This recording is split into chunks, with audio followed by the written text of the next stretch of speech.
Բարև ձեզ, սիրելի ունկնդիրներ, փառք Աստծո, որ մենք այսօր էլ կենդանի ենք, առողջ ենք, կարող ենք գալ Աստծո ոտքի մոտ եւ սուրել իրենից, թող Աստված իր Սուրբ Հոգին մեզ տա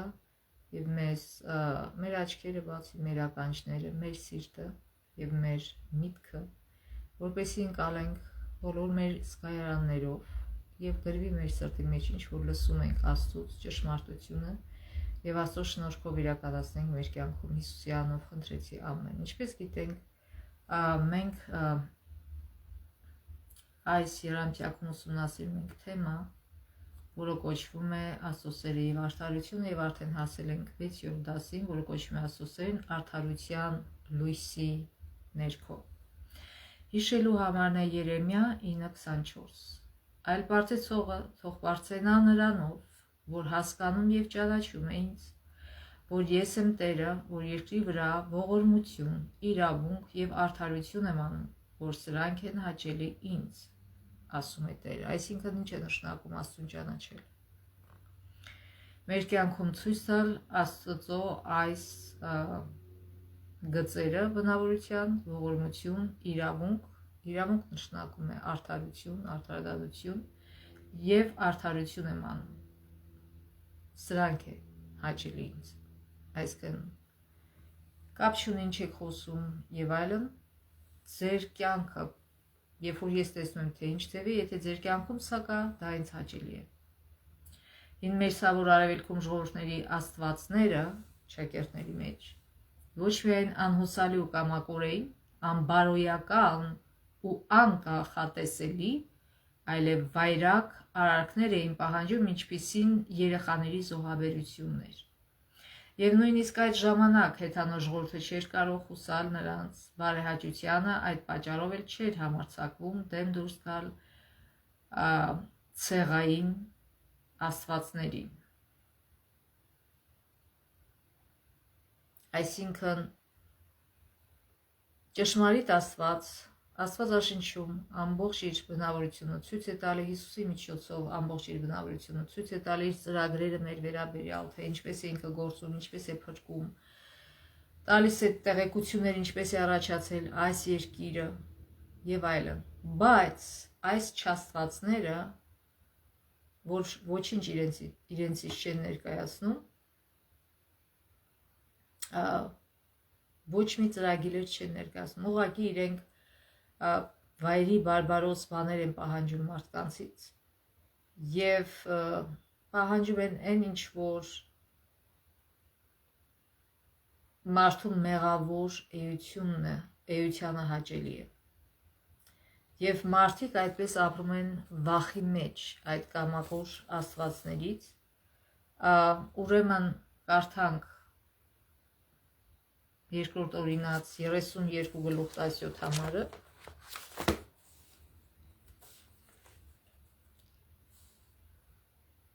Դևերուն զոհ մատուցանեցին, բայց ոչ Աստուծո, իրենց չգիցած աստվածներուն,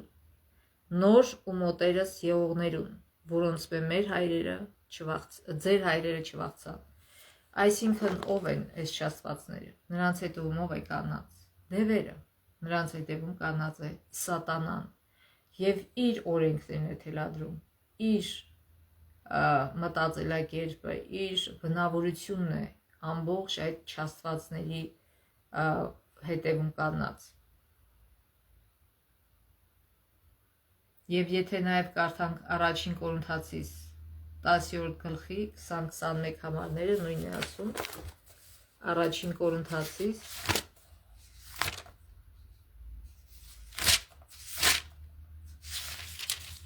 10-րդ գլուխ 20-21 համարներ,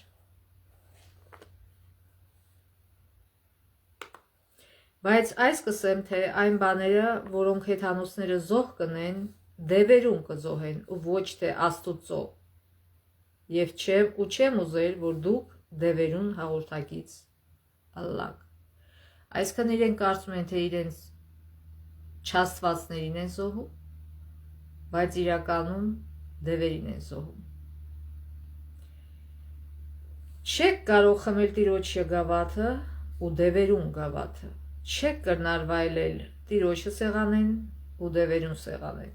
նախանձի գրգռեք Տերը, միթե մենք անկեզ զորավոր ենք։ Ուրեմն ասում է, չեք կրնայել վայելել Տիրոջը սեղանեն ու դևերուն սեղանեն, եւ պետք է ասում է գրգռել Տիրոջ բարկությունը։ Ուրեմն այս համարների համաձայն այդպիսի աստվածների հետևում կանգնած էին դևերը, իսկ պաշտամունքի նրանց դևերը նպաստում էին ճնշումներին, մարդկանց թողնելով հոգևոր ու բարոյական թանձր խավարի մեջ։ Աստվածաշի Աստվածը այդ դիվային ուժերի ճիշտ հակապատկերն էր։ Եհովան կատարելապես բարի է, իսկ բնավորությունն անփոփոխ։ Եվ միայն Աստծո անփոփոխ բարության շնորհիվ մենք կարող ենք որևէ հույս ունենալ այժմ եւ հավիտյան։ Եհովան Աստծո անուններից մեկն է։ Աստված ունի բազմաթիվ անուններ, Սաբաոֆ, Ադոնայ եւ այլն։ Սա իր անուններից մեկն է, որ նշանակում է ես եմ որ եմ։ Ի տարբերություն հին աշխարհի կեղծ աստվածների եւ նույնիսկ ժամանակակից աստվածների, Եհովան խորապես անհանգստացած է չարի, տառապանքի, անարդարության ու կեղեքման պատճառով, ինչն անդադար եւ միանշանակ դատապարտում է։ Եվ որ ամենակարևորն է, մի օր նա արմատախիլ կանի այդ ամենը։ Ողջ Աստվածաշնչում սերն ու արդարությունը համատեղ են։ Ճշմարիտ սերը արդարություն է պահանջում, իսկ ճշմարիտ արդարությունը կարող է կառավարվել ու իրականացվել միայն սիրով։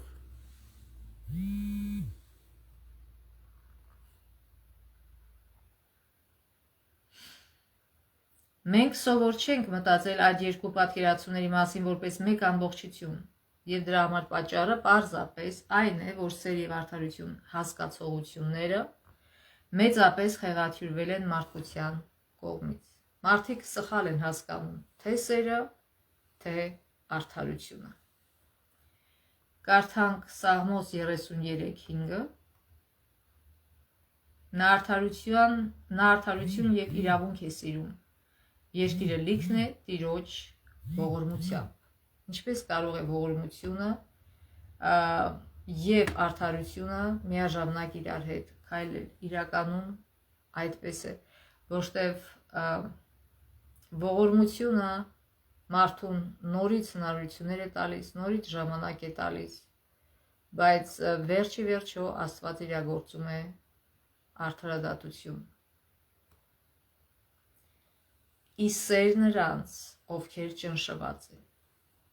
Այսինքն արդարությունը իրականացվելու է չարերի վրա, իսեր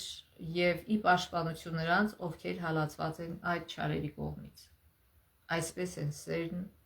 ու արդարությունը համընկնում։ Կարդանք Եսայա 61:8։ Քանզի ես Տերս արդարությունը կսիրեմ, անրևություն ու հափշտակությունը կատեմ։ Իրավցնե անոնց գործերուն վարձ կպիտի տամ ու անոնց հետ հավիտենական ուխտ պիտի անեմ։ Եվ Երեմիա 9:24-ը, ինչպես որ նոր կարդացինք, որ ճանաչողը մի հատ էլ կարդանք հիշելու համարն է։ Պարծեցողը թող պարծենա նրանով, որ հասկանում եւ ճանաչում է ինձ, որ ես եմ Տերը, որ երկրի վրա ողորմություն, իրավունք եւ արդարություն եմ անում, որ սրանք են հաճելի ինձ, ասում է Տերը։ Եվ նաև կարդանք Սաղմոս 85:10։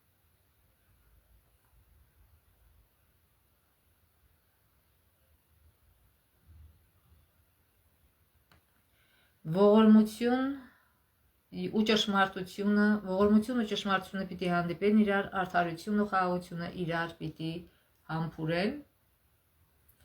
Եվ նաև Սաղմոս 89:14։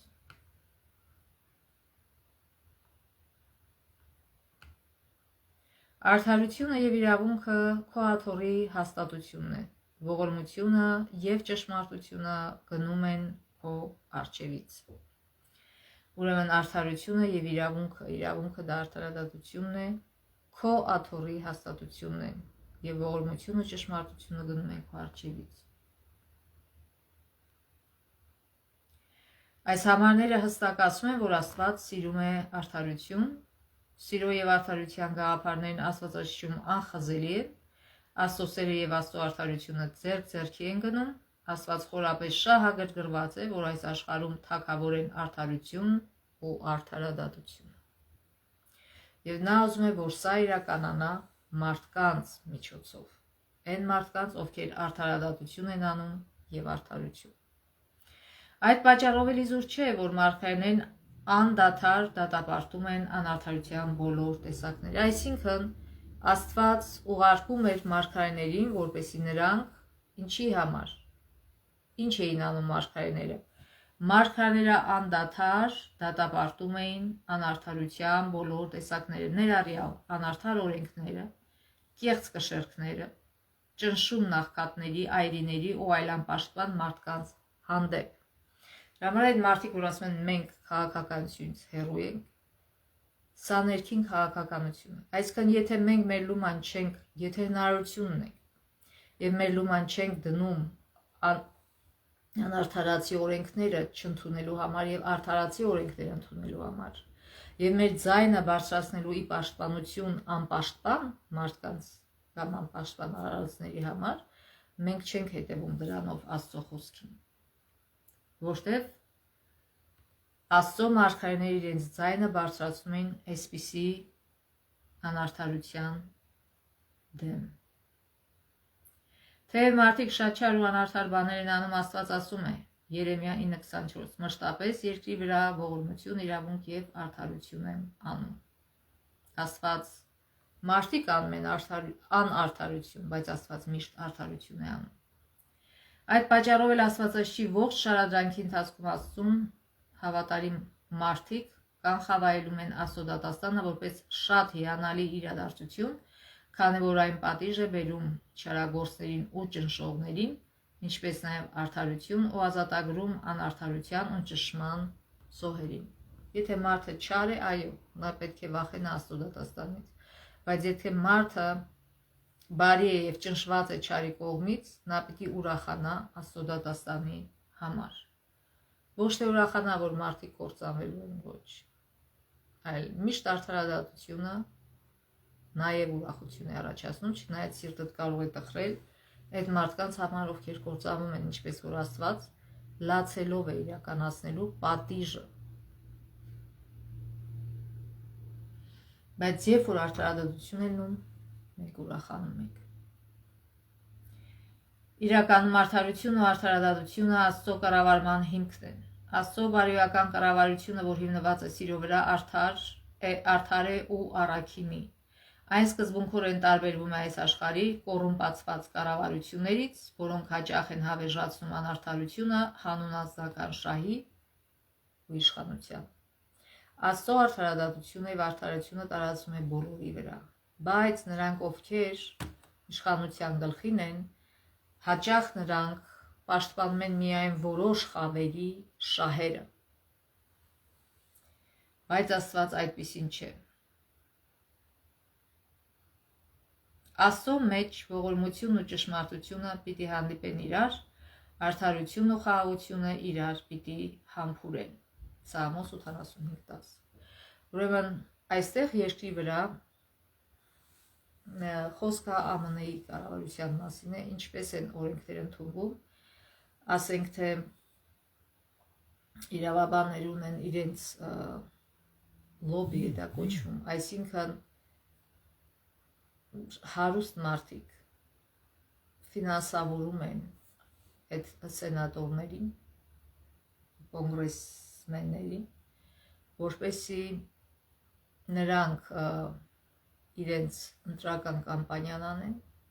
եւ հետո քանի որ իրենք ֆինանսավորել են իրենց կամպանիան, նրանցից պահանջում են, որ գիտես, այսպիսի օրենք պիտի ընդունեք։ Պիտի նենց անես, զորես, որ այդ օրենքը անցնի, որտեվ դա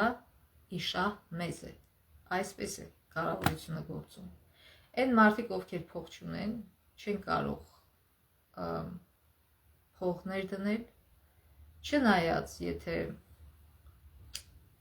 կոնկրետ կոնգրեսմանը կամ պետական գործիչը իրենց դուր է գալի, այսինքն վստահում են այդ մարդուն, կարող են իրենց լումանը լինել, բայց հիմնականում այն մարդիկ են, ոնց որ ասած, իրենց գործը առաջ տանում,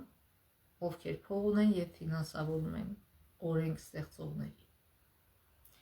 Բայց այդ չի նշանակում, որ մենք կարող ենք մեր ձեռները ծալել ու նստել, մենք կարող ենք, եթե հնարավորություն ունենք, պայքարել արդար օրենքների ընդունման համար։ Դե Աստված ուզում է, որ այս երկրի վրա էլ արդարություն լինի։ Ուստի Աստված հստակ հայտնում է, թե ինչ է ակնկալում մեզանից։ Դա գրված է Միքիա 6:8 5 կտակարանում։ Քեզ հայտնել է ով մարդ, թե ինչն է բարի և Տերն ինչ է պահանջում քեզանից։ Միայն իրավունքը պահել, այսինքն արդարությունը, ողորմություն սիրել և խոնարհությամբ ընթանալ քո Աստծո հետ, այսինքն ապրել համաձայն Աստծո խոսքի։ Եվ եթե մենք ինչ-որ բան էլ պետք է արտացոլենք Աստծո բնավորությունից, ինչը և կարևորն է, ապա դա սերն է և դրանից բխող արդարությունն ու գթասրտությունը։ Եթե արդարությունը բխում է սիրուց, դա իրոք արդարություն է, ոչ թե մարդու կողմից աղավաղված սիրուց, ոչ։ Մարդը աղավաղել է և սիրո հասկացողությունը և արդարության։ Բայց Աստծո հասկացողությունը և սիրո և արդարության տարբեր է։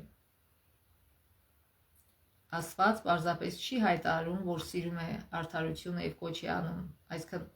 Աստված միայն չի հայտարարում, որ սիրում է արդարությունը և կոչ է անում մարդկանց արդարություն սիրել և ըստ դրա վարվել,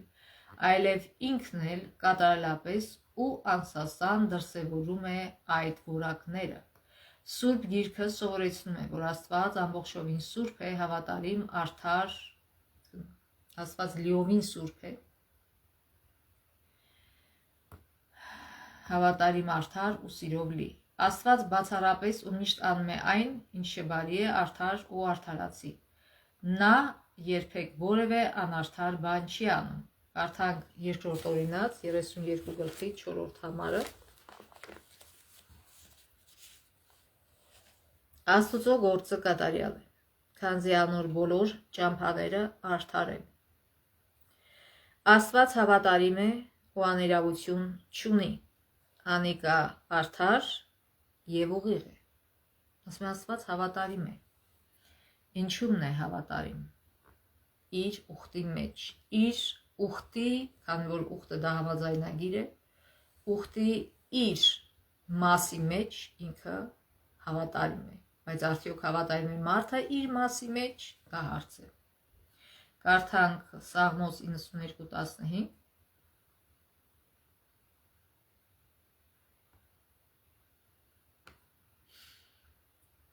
որ պատմեն, թե ով է Տերը, իմ վեմը և աներևություն չկա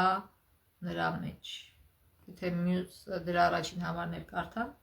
ծերության ժամանակ էլ պիտի պտղաբերեն, ասում է Տիրոջ տան մեջ տնկվածները պիտի բուսնեն մեր Աստծո սրահներում, ծերության ժամանակ էլ պիտի պտղաբերեն և պարարտ ու դալար պիտի լինեն, որ պատմեն, թե ուղիղ է Տերը իմ վեմը և աներևություն չկա նրա մեջ։ Այս և շատ այլ համարներում ասվում է այն մասին, որ Աստված արդար է և սիրով լի և աներևություն չկա նրա մեջ։ Աստված անարդարություն չի անում, առավոտից առավոտ նա անխոնջ ի լույս է հանում իր իրավունքը և չի թերանում, բայց անարդարն ամոթ չգիտի։ Սոփոնիա 3:5 Ուրեմն Աստված ամեն օր իր արդարությունը անում է, ամեն օր իր ողորմությունը անում է, բայց ասում է չնայած դրան անարդարը ամոթ չգիտի, ռուսերենում ասում է անօրենը։ Ուշադրություն դարձրեք այն անմիջական հակասությանը, որ գոյություն ունի Աստծո բնավորության և անարդարություն սիրող մարդկանց բնավորության միջև։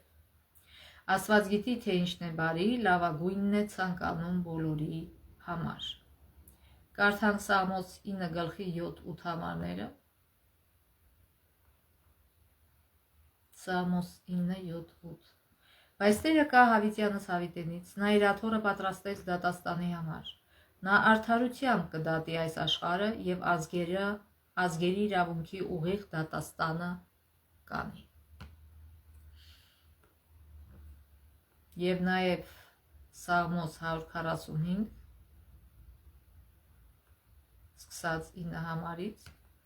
145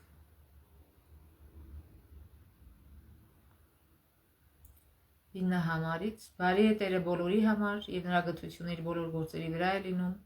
Տեր, քո բոլոր գործերը քեզ պիտի կողաբանեն եւ քո սրբերը պիտի օրհնեն քեզ։ Քո թագավորության փառքի մասին պիտի խոսեն եւ պիտի պատմեն քո զորությունները, որպեսզի մարդկանց որդիներին իմացնեն նրա զորությունները եւ նրա թագավորության փառավոր մեծությունը։ Քո թագավորությունը հավիտենական թագավորությունը եւ քո իշխանությունը սերունդից սերունդ։ Տերը հաստատ է պահում ցած ընկնողներին եւ կանեցնում է բոլոր կռացածներին։ Բոլորի աչքերը քեզ են սպասում եւ դու նրանց կիրակուրը տալիս ես իրենց ժամանակին։ Դու բացում ես քո ձեռքը եւ հաճությամբ պշտացնում ես ամենքին։ Տերը արդար է իր բոլոր ճանապարհների մեջ եւ ողորմած է իր բոլոր գործերում։ Տերը մոտիկ է բոլորին, որ իրեն են կանչում, այն բոլորին, որ ճշմարտությամբ կանչում են իրեն։ Ճշմարտությամբ կանչում են իրեն։ Նա կատարում է իրենից վախեցողների կամքը եւ լսում է նրանց աղաղակը ու փրկում է նրանց։ Տերը պահում է բոլոր իրեն սիրողներին, բայց պիտի կորցնի բոլոր ամբարիշտներին։ Իմ բերանը պիտի խոսի Տիրոջ օրհնությունը եւ ամեն մարմին պիտի օրհնի նրա սուրբ անունը հավիտյանս հավիտենից։ Ուրեմն Աստվածաշի Աստված արդար դատավոր է եւ չարը չի բնակվում նրա մոտ, ինչպես սովորեցնում է առաջին Հովհաննես 1:5, Աստված լույս է, նրա մեջ խավար չկա։ Եվ իսկապես Աստված ոչ միայն կատարյալ բարի է, այլև ինչպես Հակոբոս 1:13-ում է գրված, Աստված չարից չի փորձվում։ Դա համեմատենք Ամբակում 1:13-ի հետ։ Ամբակում 1:13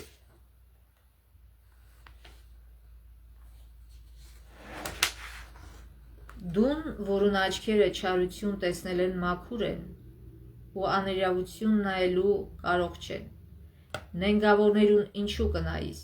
երբ ամբարիշտը իր մե արդարը կկլե ինչու կլռես։ Այսինքն մենք գիտենք Ամբակում գիրքը, որ Ամբակում երբ որ տեսնում է այդ բոլոր անարդարությունը, սկսում է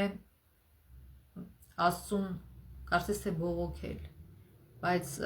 հետո վերջում ասում է, նույնիսկ եթե թզենին էլ պտուղ չտա, նույնիսկ եթե սով լինի, ինչ ուզում է լինի, ես պիտի վստահեմ Աստծուն։ Այսինքն ինքը գիտի, որ Աստված արդար Աստված է։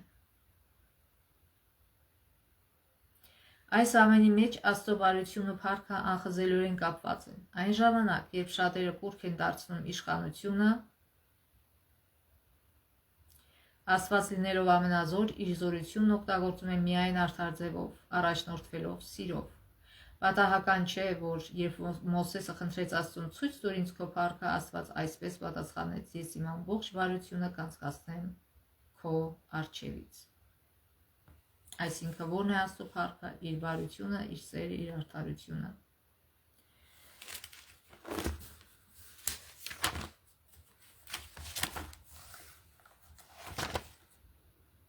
Հակոբոս 1:13-ի մեջ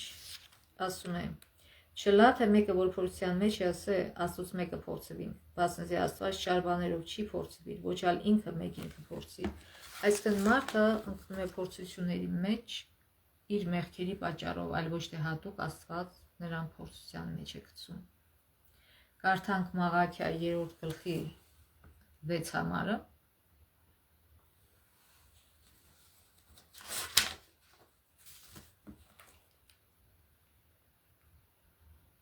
Քանզի ես Եհովան եմ, չեմ փոխվում, անոր համար դուք ով Հակոբի որդիներ չսպառվեցաք։ Այսինքն ոչ թե որ դուք լավն եք, դրա համար չսպառվեցաք, այլ որտեվ ես եմ լավը, ես եմ ողորմած, ես եմ բարի, դրա համար դուք չսպառվեցաք, չնայած այնքան եք մեղանչում, որ սպառման արժան եք։ Եվ նաև կարդանք Հակոբոս 1:17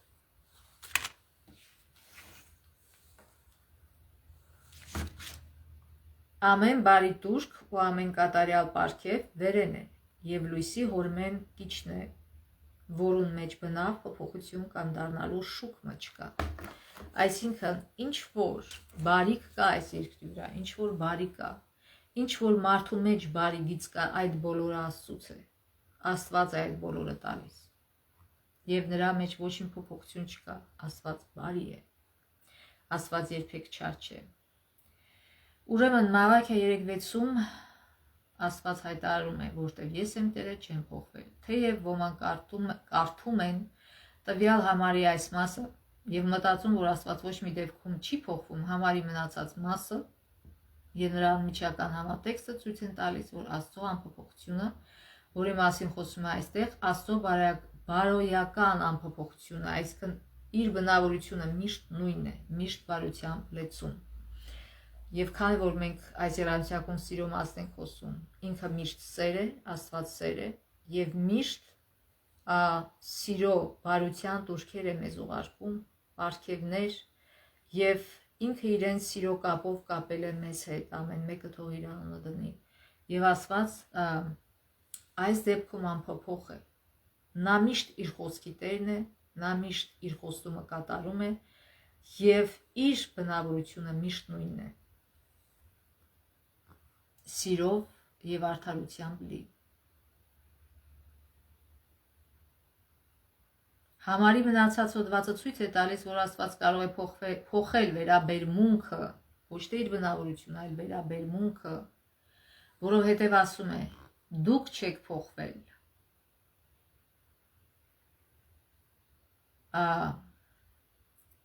Դրա համար ասում է դուք չեք փոխվել,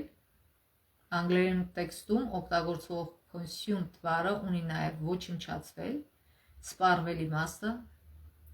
ու շարունակում եք մնալ Հակոբի որդիները։ Իսկ հաջորդ համարում Աստված հայտարարում է իր ժողովրդին. «Ետդարձեք դեպի ինձ, եւ ես էլ դեպի ձեզ կդառնամ»։ Այսինքն, եթե ուզում եք, որ իմ ողորմությունը տարածվի ձեր վրա, ուրեմն ապաշխարեք եւ ետդարձեք դեպի Աստված, դեպի ճշմարիտ Աստված։ Այսպիսով Աստված փոխադարձ հարաբերությունների մեջ է մտնում իր արարած էակների հետ, սակայն այդ բոլոր հարաբերություններում եւ մնացած բոլոր հարցերում նրա բնավորություն անփոփոխ է։ Դա հաստատվում է նաեւ Հակոբոս 1:17-ում, որը մենք հենց նոր կարդացինք, որտեղ ասում է, որ ամեն բարի բան եւ կատարյալ պարգև Աստծուց է, ում մեջ փոփոխված ծվեր անգամ չկա։ Աստված չարի աղբյուր չէ։ Աստված միայն բարու աղբյուր է։ Այստեղ եւ այլ համարներում Սուրբ Գիրքը բազմաթիվ անգամներ սովորեցնում է, որ Աստծո բնավորությունն անփոփոխ է։ Այլ կերպ ասած, Աստվածաշունչը հետևողականներին ուսուցանում է, որ Աստված բարոյական առումով անփոփոխ է, այնուամենայնիվ Աստված կարող է իրական հարաբերությունների մեջ լինել իր արարած էակների հետ, որոնց նա պատասխանում է, բայց միշտ սիրով եւ արդարությամբ։ Կարդանք 2 Տիմոթեոս 2:13 գլուխները, 2 Տիմոթեոս 2 գլուխ 13 համար։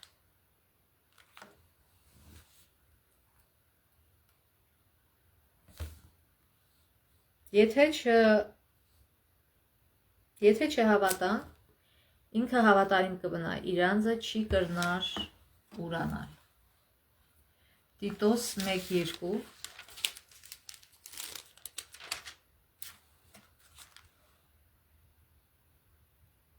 Հավիտենական կյանքի հույսով, որ անսուտ Աստված խոստացած է դարեր առաջ, անսուտ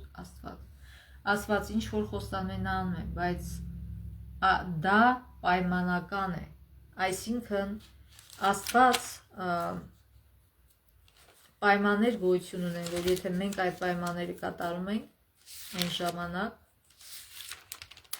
նրա ողորմությունը տարածվում է մեզ վրա եւ փրկությունը, բայց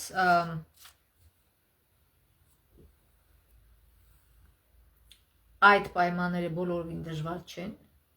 Աստված միայն պահանջում է մեզանից, որ մենք խոստովանենք մեր մեղքերը, որ մենք խոստովանենք ինքներս մեզ չեն կարող փոխել, այլ միայն մեր հույսը Հիսուսի թափածարյունն է,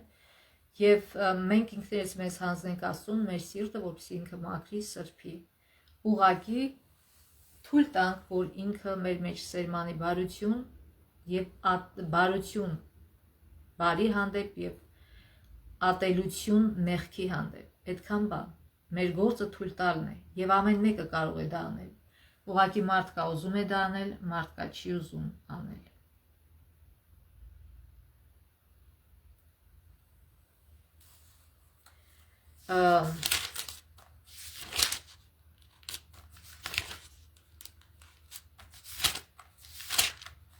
Եբրայեցիս 6:17 համարը կարդամ։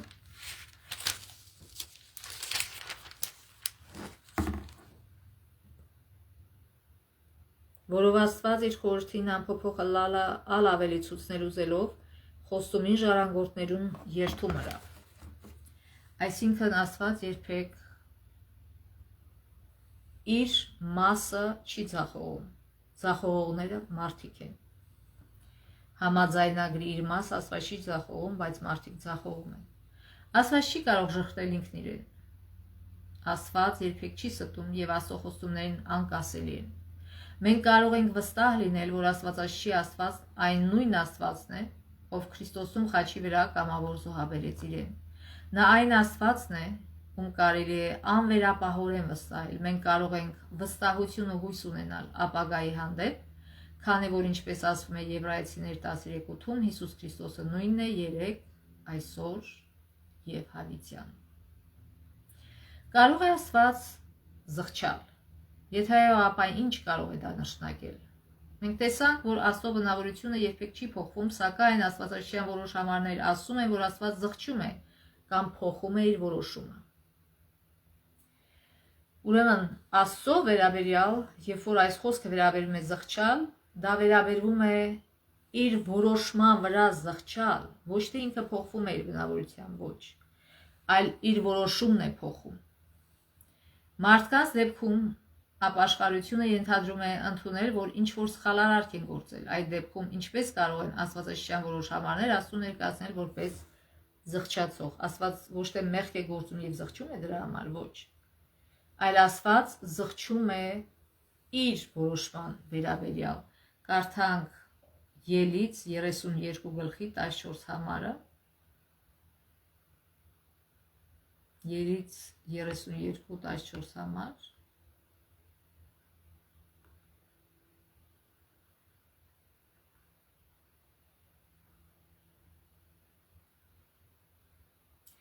Եվ Տերը ետ կանեց այն չարիքից, որ ասել էր, թե պիտի աներ իր ժողովրդին։ Ինչու, որտև ժողովուրդը ապաշխարեց։ Եվ համեմատենք սա Երեմիա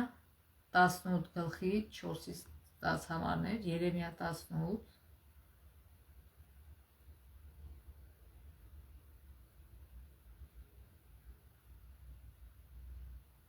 4 համարից։ Ուրեմն եկեք առաջին համարից կարդանք, որ հասկանանք ինչի մասին է խոսքը։ Այն խոսքը, որ Տիրոջ կողմից հասավ Երեմիային ասելով, Երեմիան Աստծո մարգարեն էր եւ Աստված նրան ասաց. «Վեր կաց, իջիր բրուտի տունը եւ այնտեղ ես քեզ լսել կտամ իմ խոսքերը»։ Եվ ես իջա բրուտի տունը եւ ահա նա գործ էր անում ճախարակի վրա։ Եվ այն անոթը, որ շինում էր կավից, ավերվեց բրուտի ձեռքում։ Նա դարձյալ մի ուրիշ անոթ շինեց, ինչպես որ հաճելի էր բրուտի աչքին։ Այսինքն մի հատ փորձեց սարքել, տեսավ դուրը չեկավ, քանդեց, այսինքն նորից խառնեց, նորից ուրիշ մի անոթ սարքեց, մինչև որ իրա ուզածը եղավ, այսինքն իրեն դուր եկավ։ Եվ Տիրոջ խոսքը հասավ ինձ ասելով. «Միթե ես չեմ կարող այս բրուտի պես անել ձեզ, ով Իսրայելի տուն, ասում է Տերը։ Ահա ինչպես որ կավն է բրուտի ձեռքին, նույնպես դուք իմ ձեռքին, ով Իսրայելի տուն, մի պահ ես կխոսեմ մի ազգի կամ մի թագավորության դեմ արմատախիլ անելու, քանդելու եւ կործանելու համար, եւ եթե այդ ազգը, որի դեմ ես խոսել եմ, իր չարությունից դարձի գա, ես էլ կհրաժարվեմ այն չարիքից, որ խորհել էի նրան անել»։ Երբ է Աստված հրաժարվում չարիքից։ Ինչու Աստված ուզում չարիք անի, որտեղ եթե ազգը փչանում է ամբողջովին չարության մեջ է, Աստված ուզում է պատժել, բայց երբ որ ուղարկում է իր մարգարեներին, իր մարդկանց, եւ այս մարդիկ զգուշացնում են, որ ապաշխարեն եւ թողնեն իրենց չար ճամփաները, եթե նրանք լսեն եւ ապաշխարեն, Աստված ինչ է անում, փոխում է իր որոշումը, ասում է կհրաժարվեմ այն չարիքից, որ խորհել էի նրան անել։ Եվ մի պահ ես կխոսեմ ազգի կամ մի թագավորության մասին կառուցելու եւ տնկելու համար, եւ եթե նա չարություն է անում իմ աչքի առաջ եւ չի լսում իմ խոսքը, ես էլ կհրաժարվեմ այն բարիքից, որ անելու եմ նրան։ Այսինքն, եթե մի ազգ էլ որ որոշել է ես այդ ազգին ասենք թե բարգավաճեր, որտեվ իրանք հնազանդվում էին Աստծուն։ Բայց եթե տեսնի, որ հրաժարվում են, այսինքն երբ որ մարդիկ լավ օրի մեջ են լինում, ինչ են անում, ուրանում են Աստծուն։ Եվ սկսում են դավաճանել Աստծուն, եւ սկսում են չարություն անել, Աստված ասում է ես կփոշմանեմ, այսինքն այս զղջալ բառը Աստծու վերաբերյալ փոշմանելն է, որ փոխում է իր միտքը եւ եթե տեսնում է, որ չարություն է անում այդ ազգը, նա երբեք չի օրհնի այդ ազգին էլ։ Այսպես է Աստծո դիրքորոշումը եւ մարդիկ, որ ասում են Աստվածաշունչին իրան հակասում է, այդպես չէ, պետք է ուսումնասիրել եւ տեսնել ինչի մասն է խոսքը գնում։ Այս եւ շատ այլ համարներում Աստված պատկերվում է որպես դատաստանից հրաժարվող կամ ներողամիտ ի պատասխան մարդկանց ապաշխարության կամ բարեխոսության։ Աստված խոստանում է, որ եթե մարդիկ հետ կանեն իրենց ամբարշտությունից, կփոխի իր ծրագրած դատաստանը, ինչպես եղավ Նինևիայի հետ։ Ողջ Սուրբ գրքի ընդհանուր թեման է, որ Աստված հրաժարվում է դատաստանից ի պատասխան մարդկանց ապաշխարության։ Կարդանք Թվեր 23:19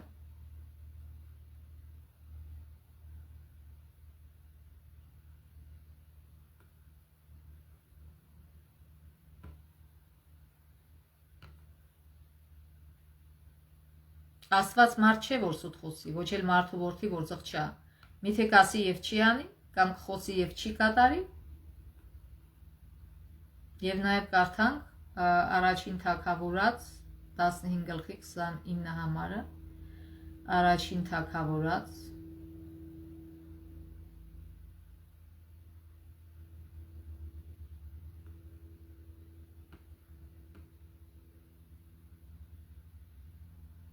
15:29 համարը։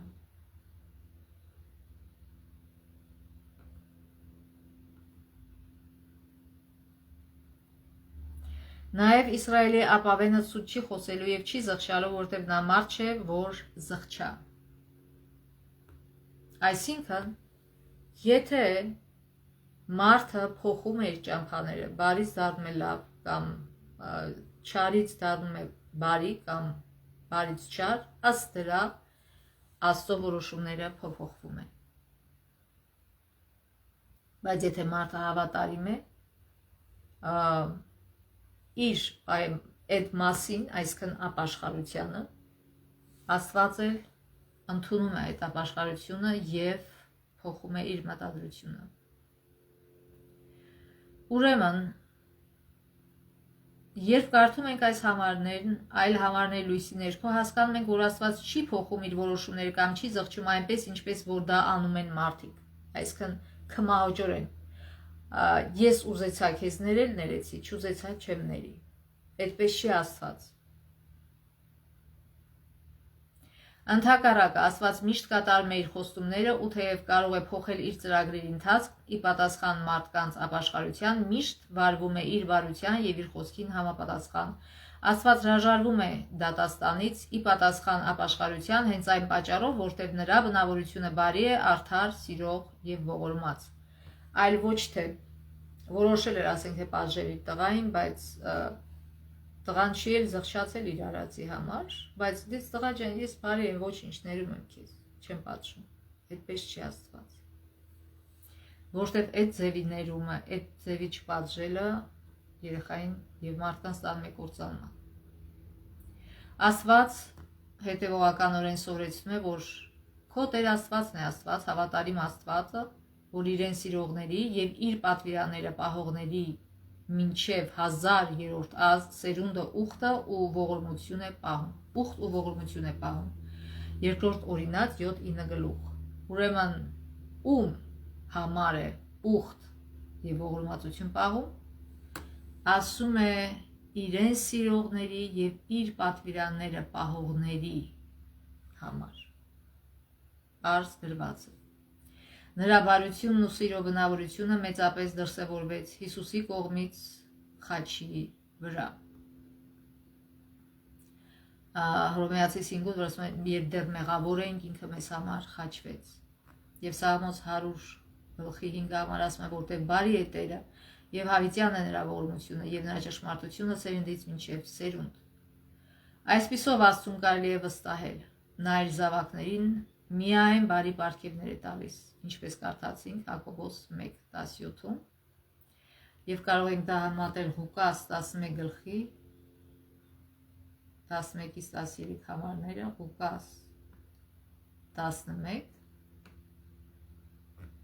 11-ից 13 համարները ձեզանից ով է այն հայրը որից որդին եթե ձուկ ուզի միթե ձկան փոխարեն օձ կտա նրան եւ կամ ձու ուզի միթե նրան կարիճ կտա արի եթե դուք որ չար եք գիտեք բարի պարգևներ տալ ձեր որդիներին որքան առավել երկնավոր հայրը Սուրբ Հոգին կտա նրանց ովքեր խնդրում են իրենից այսինքն եթե մարդիկ իրանց չար տեսակով նույնիսկ կարողանում են բարություն անել առավել եւս Աստված դեռ ավելին նա բարի պարգևներ է շնորհում նույնիսկ նրանց ովքեր իրենց Աստծո թշնամի են համարում Կարդանք Մատթեոս 5:43-ից 48 համարները Մատթեոս 5 Գալերան քարոզն է 43-ից 48 համարները լսել եք թե ինչ ասվեց պիտի սիրես ընկերոջդ եւ պիտի ատես թշնամուդ բայց ես ասում եմ ձեզ սիրեք ձեր թշնամին օրհնեք ձեզ անիծողներին բարի արեք ձեզ ատողներին եւ աղոթեք ձեզ չարչարողների ու հալածողների համար որպեսզի որդիները լինեք ձեր հոր որ երկնքում է որտեղ նա իր արեգակը ծագեցնում եւ չարերի եւ բարեների վրա ու անձրև է բերում եւ արդարների եւ անարդարների վրա սա չի նշանակում որ դու քո թշնամուց մեզ լավ ես անում որ վատ ես անում որ չար ես չարություն ես անում ոչ որովին դա չէ ուղղակի այստեղ խոսքը գնում է համբերության մասին ներողամտության մասին Որովհետև եթե ձեզ սիրողներին սիրեք, ինչ վարձ ունեք, չէ որ մաքսավորներն էլ նույնն են անում։ Եվ եթե ողջունեք միայն ձեր եղբայրներին, ինչ ավել բան արած կլինեք, չէ որ հեթանոսներն էլ նույնն անում։ Ար դուք կատարյալ եղեք, ինչպես որ ձեր երկնավոր հայրն է կատարել։ Այսինքն, եթե դուք նույն ձևի մտածելակերպ եւ վարմունք ունեք, ինչպես որ ոչ քրիստոնյաները, ինչով եք նրանցից տարբեր, ինչով եք քրիստոնյա Եթե ձեզ սիրողներին եք միայն սիրում եւ ձեզ ատողներին ատում եք բայց քրիստոնյայի մեջ իրական պետք է ատելություն չլինի եւ ուրեմն այստեղ խոսքը գնում է ասում ես արևը եւ չարերի համար եմ ծագեցնում եւ բարիների համար եւ այդ ոսիկանը որ քրիստոնեության մեջ կասում է ինչ որ ուզում եք դիմացինը ձեզ անի այնպես էլ դուք դիմացինին արեք այսինքն Երբ որ մենք սխալ ենք գործում, մենք ուզում ենք ներվել, ճիշտ է։ Մենք ուզում ենք, որ դիմացինը մեզ ների ում հանդեպ որ մեղք ենք գործել, նեղացրել ենք անում ինչ-որ մի բան։ Բայց երբ որ հերթը հասնում է մեզ, չէ, ես չեմ ների։ Այսինքն այստեղ խոսքը գնում է ներողամտության մասին, եւ որ մարդ չի ներում եւ նորից հնարավորություն չի տալի մարդուն Ավելի շատ ինքն է դժում, քան թե այդ մյուս մարդը, որտեղ այդ թույն է արտադրում, այդ աններողամտությունը, ատելությունը, մարդու մեջ թույն է արտադրում եւ բազմաթիվ հիվանդություններ են առաջանում դրանից։ Տողջությունը օրինակ ոսկորների հիվանդությունն է առաջացնում, ատելությունը, նախանձը առաջացնում է քաղցկեղ։ Գիտեք, մեղքը վատ բան է, մեղքը միշտ հիվանդացնում է, ագահությունն էլ, որ մարդ ագահաբար ուտում է, շատ է ուտում, չափից դուրս, սխալ բաներ է ուտում եւ այլն, այդ բոլորը մեղք է եւ մարդը տուժում է այդ պատճառով, ինքն է տուժում, առաջինը։ Ուրեմն այս գլուխը ներկայացնում է Աստծո սերը որպես կատարյալ սեր, անկատար է այն սերը, որ սիրում է միայն իրեն սիրողներին, սակայն Աստված սիրում է նույնիսկ նրանց, ովքեր ատում են իրեն եւ անգամ նրանց, ովքեր Աստծո թշնամի են համարում իրենց, նրա սերն անթերի է, հետեւաբար կատարյալ։ Այսինքն, սա չի նշանակում, որ մարդը քեզ թշնամություն արեց, վատություն արեց, դու իր գլուխը շոյում ես, ասում ես, ապրես, ինչ լավ արեց, իրելի արա։ Այդպես չէ։ Աստված ինչ է ասում։ Հայտնության մեջ ասում է, ես խրատում եմ, դաստիարակում եմ նրանց, ում որ սիրում եմ։ Այսինքն քո սերը արտահայտվում է նրանով, որ դու ուզում ես հասկացնել այդ մարդուն ճիշտը։ Աստվածաշունչում Հիսուսը ինչ է ասում, երբ որ եղբայրդ քո դեմ մեղանչի, ինչ արա։ Գնա իր հետ անկեղծ խոսի, իրան բացահայտի, որ դու սխալ ես եղել իմ հանդեպ։ Բայց եթե չհասկանա, մեկ ուրիշներին վերցրա որպես վկա։ Եվ եթե չհասկանա, նոր ուղղակի հանգիստ թող իրեն, այսինքն էլ մի աշխատիր իր վրա։ Ուրեմն Աստծո սերը բոլորին տարբեր է։ Աստծո սերը ինչի, որ դու սխալ էլ անես, քեզ փաղաքշում է, ոչ։ Եթե սխալ ես անում, դա չի նշանակում, որ ես նույն ատելությամբ քեզ կպատասխանեմ, ոչ։ Ես կձգտեմ քեզ հասկացնել ճշմարտությունը։ Եթե ընդունես հասկանաս, ավելի լավ քո համար, եթե ոչ, ավելի վատ քո համար։ Սրա մասին այստեղ խոսքը գնում։ Թեև Աստծո սերն ու ողորմությունը շատ անգամներ գերազանցում են ողջամիտ ակնկալիքները, նա երբեք չի գերազանցում եւ չի հակասում արդարությանը։ Ընդհակառակը, նա միավորում է արդարությունն ու գթասրտությունը։ Ճիշտ նույն ձևով Աստվածաշունչը հորդորում է, Ովսե 12:6. Քո Աստծուն դարձիր, ողորմությունն ու իրավունքը պահիր եւ միշտ քո Աստծուն ապավինիր։ Մեկ այլ համարում այսպես է ասվում, Ովսե 12, Ղուկաս 11:41. Հետևիր սիրուն ու արդարությանը։ Ի վերջո Աստված ինքը կվերականգնի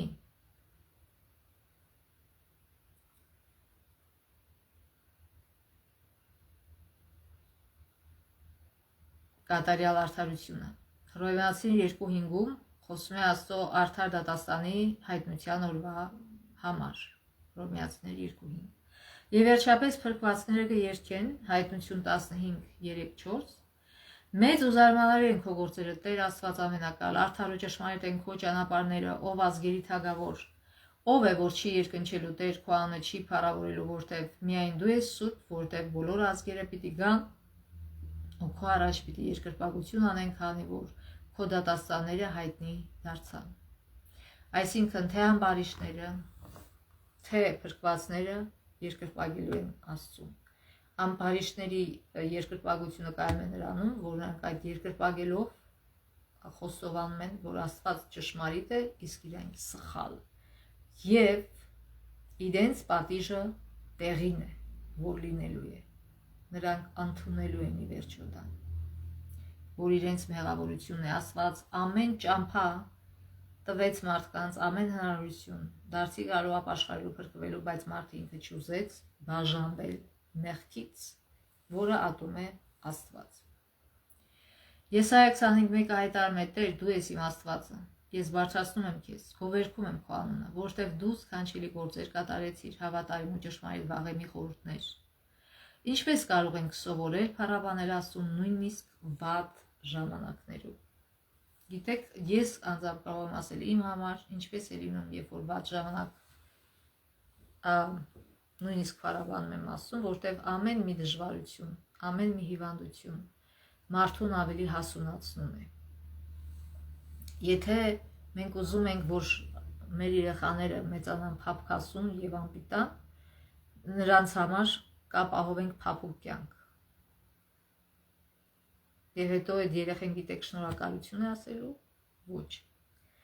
Եթե մենք ուզում ենք մեր երեխաները հասունանան, մարդիկ, եթե ուզում են հասունանան, պետք է դժվարությունները ընդունեն որպես օրհնություն, որտեղ այդ դժվարությունները իրենց օգնում են ազատվելու իրենց բնավորության չար գծերից, եթե իհարկե մենք այդ դժվարությունը կամ հիվանդությունը շնորհակալական հոգով ենք ընդունում, այլ ոչ թե բողոքելով։ Բողոքելով հակառակը դեպի վատն են գնում եւ դժվարությունից դժվարություն կգնանք, եթե մենք չհասկանանք,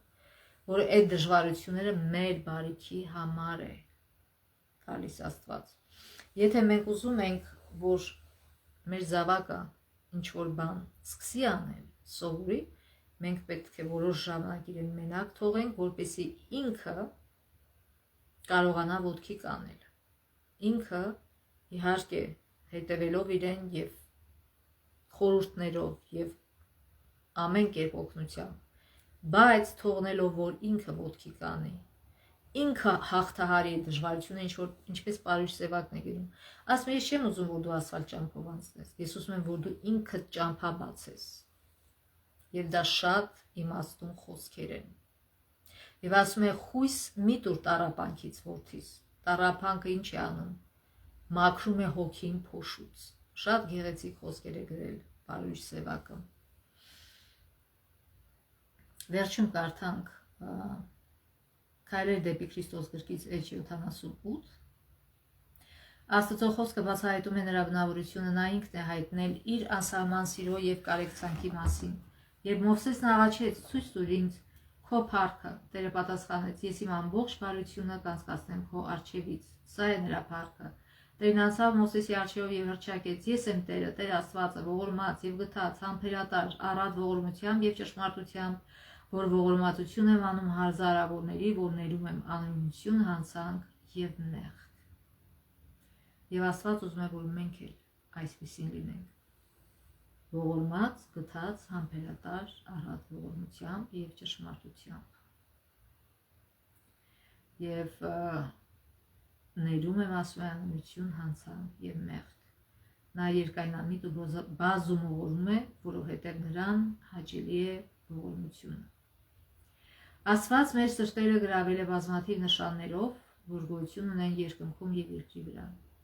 Նա բացահայտել է իր էությունը բնության երևույթների, նաեւ խոր ու քնքուշ երկրային կապերի միջոցով։ Եվ սա մեր կապն է, աննկատ նուրբ կապը Աստծո հետ։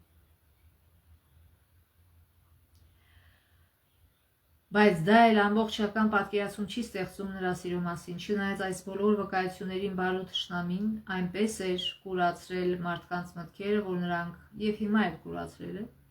շատերի մտքերը, որ նրանք ահով են նայում Աստծուն, նրան դաժան ու անգութ համարելով։ Սատանան մարդկանց դրդել է մտածելու, թե իբր Աստծո հիմնական հատկանիշը անգութ արդարադատությունն է, իբր նա անողոք դատավոր է, դաժան ու խստապահանջ մի պարտատեր։ Նա առաջին ներկայացրել էր որպես մեկը, որ բծախնդիր հետևում է մարդկանց եւ շարունակում է այդպեսին ներկայացնել, որ նկատի սխալներն ու վիրպումները եւ դատաստաններով այցելի նրանց։ Այս մութ ստվերը ցրելու համար Քրիստոսը եկավ, որ ապրի մարդկանց մեջ եւ Աստծո անսահման սերը բացահայտի աշխարհին։ Եվ փառք Աստծո, որ Աստված մեզ կյանք է տվել, հնարավորություն է տվել, որ մենք կարդանք Սուրբ Խոսքը, որ մենք ծանոթանանք Հիսուսի կյանքին, նրա գործերին, նրա ուսմունքին։ Աստվածաշունչը հնուց է թարգմանված հայերեն, երբ որ հայերեն տառերը ստեղծվեցին։ Մենք օրհնված ազգ ենք այդ առումով, որ մենք հնարավորություն ունենք եւ հայերեն թարգմանությունը, այս թարգմանությունը լավագույն թարգմանությունից մեկն է, դա համարվում է թարգմանությունների թագուհի։ Մենք շատ արտոնություններ, օրհնություններ ունենք Աստծուց տված, բայց ցավոք մենք արհամարում ենք այդ արտոնությունները։ Աստծո խոսքը փոխում ենք մարդկանց խոսքերով, չհամեմատելով, մարդկանց լսում ենք եւ հավատում, փոխարենը համեմատենք Աստծո խոսքերով եւ տեսնենք այդ մարդը ճիշտ է ասում, թե սուտ է ասում։ Կապ չունի, թե ինչքան մարդ է լսում դրան, այդ մարդուն։ Կապ չունի, կարող են հազարավորներ մոլորվել։ Որտեղ այդ մարդը մոլորուցիչ բաներ է սովորեցնում։ Ուրեմն մենք ունենք Աստվածաշունչ, եւ դա արդեն օրհնություն է մեր համար։ Եվ մենք օրհնություն, իրական օրհնություն կդառնա մեր համար, երբ որ մենք Աստվածաշունչը ոչ թե թողնենք փոշի նստի վրան, այլ բացենք եւ կարդանք եւ ծանոթանանք Աստվածաշնչին, Աստծո խոսքին, ճշմարտությանը եւ Աստծուց շնորհք խնդրենք, որ կարողանանք իրագործել մեր կյանքում։ Թող Աստված օրհնի մեզ այս գարիկ շաբաթվա բոլոր օրերին, Աստծո ողորմությամբ մինչև մյուս շաբաթ։